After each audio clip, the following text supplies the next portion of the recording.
Ito hinihintay ng mga DDS.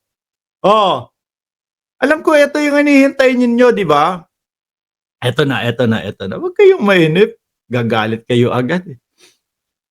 Sabi dito, hinahanap yung una. Hinahanap si Tatay Digong. Oh, Tatay Digong, where na you daw? Kumakalat ngayon ang litrato ni dating Pangulong Rodrigo Duterte habang pasakay ng Cathay Pacific Airway Flight CX-912 sa Ninoy Aquino International Airport, Terminal 3, na patungong Hong Kong nitong Biyernes, Marso 7 alas 8:42 ng umaga. Mga boss, asa ka pa dyan sa mga yan? Isko Flores, talagang iyakin yung mga yan. Oh, ayan nga daw po, pasakay ng eroplano. Saan punta? Hong Kong. Meron daw po silang Thanksgiving din sa Hong Kong. Baka mamaya hindi na umuwi yan, baka mamaya hindi na bumalik yan, ha? Baka kung saan na magpunta yan. Baka syempre, sabihin natin sa sambayan ng Pilipino na pupunta kami ng Hong Kong, tapos magkakaroon kami ng campaign rally doon. Posible naman, di ba? O sige, punta lahat. Ang problema, baka hindi na bumalik, ha? Baka mamaya sabihin, si dating Pangulong Duterte po nag-stay na po ng ibang bansa kasi may karamdaman, nagpapagaling. Baka ganyan na. Sabi ni R. Joshua Nino Biñas, magkita sila ni Roque. At eto pa ho, no? So sabi ni Jerry Supanghari, so pakalat na naman kayo ng fake news. Hindi. Kaya nga, tignan mo, balikan mo, no? Yung thumbnail namin, may question mark. Ang nakasulat doon, itinakas na patanong. Di ba? Ang worry lang namin dito, baka hindi na bumalik ng Pilipinas to.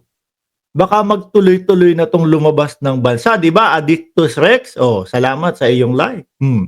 Baka doon na tumira. Sabi ni Jerry Supanghari, nako, walang naniniwala sa inyo. Paramdam nga natin kay Jerry Supanghari, no? I-comment nyo kung kayo ay naniniwala kay Mark Ramos, sabihin nyo kay Jerry Supanghari, DDS iyakin. Wala mang umiyak yan. Ngayon, mga kababayan, yung pag-alis po ng Tatay Digong nila papunta ng Hong Kong, no? Baka hindi na umuwi. Bakit to? Kasi sabi dito sa isang balita naman, mga bossing, dito naman sa isa, eto natunugan daw. Ayan! Nakatunog daw si Rodi Duterte. Natunugan? Question mark. Natunugan. Rodi Duterte flies to Hong Kong amid ICC arrest warrant.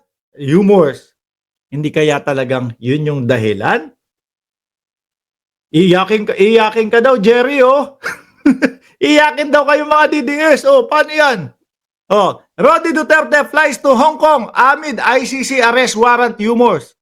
But Panelo says he's meeting OFW. Kukumbinsi lang naman daw ho, mga kababayan. Kukumbinsi daw ho ng mga OFW sa Hong Kong. Kaya kung sa mga nagsasabi fake news, tingnan nyo ulit. Balikan nyo, no? Yung title. Lumabas ng bansa dahil sa ICC with question mark. Sa thumbnail, itinakas si Duterte with question mark. Nagtatanong kami. Baka hindi na bumalik ng Pilipinas yan. Baka magtuloy-tuloy na ng paglabas sa Pilipinas niyan. Di ba? Sabi ni Butch Cabrera, antay ka na lang. Wala ka na lang. Ano daw?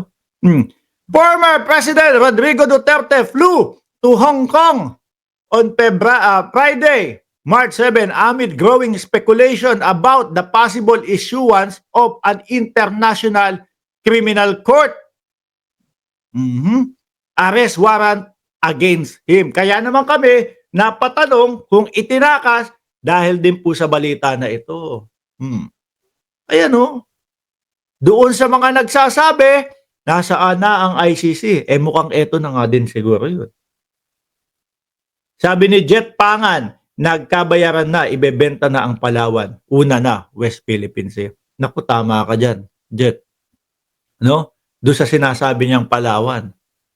Baka ho sa susunod na mga panahon, pati Palawan po, kailangan na nating idepensa. Kasi doon sa pinapakalat ng China.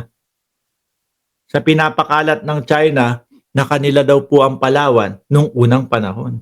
Piruin mo po yan. Sabi, Politico learned that Duterte boarded Cathay Pacific CX-912 which departed from Ninoy Aquino International Airport at 8:41 a.m. arrived in Hong Kong. He had traveled from Davao City to Manila on March 6, staying overnight in Taguig before heading to the airport. At ang sabi nga dito, former President Duterte flew Hong Kong amid growing speculation about the possible issuance of an international criminal court arrest warrant against him. Yari.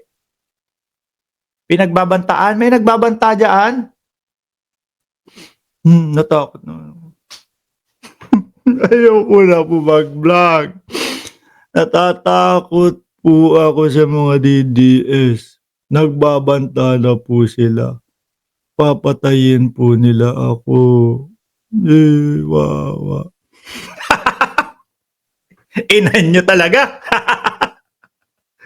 Ay nako. Yan ba yung natutunan ninyo kay dating Pangulong Duterte? Huh? Kay Baste Duterte? Na magbanta? Tapos ano mangyayari? Wala. Tawa lang. Si Baste, di ba? Ano? Sa ano sabi ni Baste? Sasampalin ko si General Torre. Hanggang ngayon po ayun, ang kinis pa din ho ng pisngi ni General Torre. Ganyan naman kayo banta-banta. Kuha muna kayong passport. Ang passport yata, magkano? Nasa kulang 2,000 ang passport. Kuha muna kayo. Sunod nyo na kukuhain, visa. Ayan. Bago nyo ako pagbantahan. Ano? Kung sa Pilipinas naman, yung pag-uusapan, siguro, kahit papaano, mahirap namang puslitan yung mga bodyguard. Akala nyo, ang dali-daling makadikit sa amin. Akala nyo, ganon. Ano? Papatayin ka namin, Mark Ramos. Baka dumikit pa lang kayo, kinutusan na kayo ng mga bodyguard. Paalam na po, nagbabanta na po sila, natakot na ako, mga bossing. O ayan, subaybayan nyo na lang ang dati nyong Pangulo. Baka hindi na umuwi, baka huling kita nyo na yan. Baka ang susunod na sasabihin, nagstay na po ng ibang bansa kasi may sakit po. Yung pala iniiwasan na yung warrant of arrest ng ICC.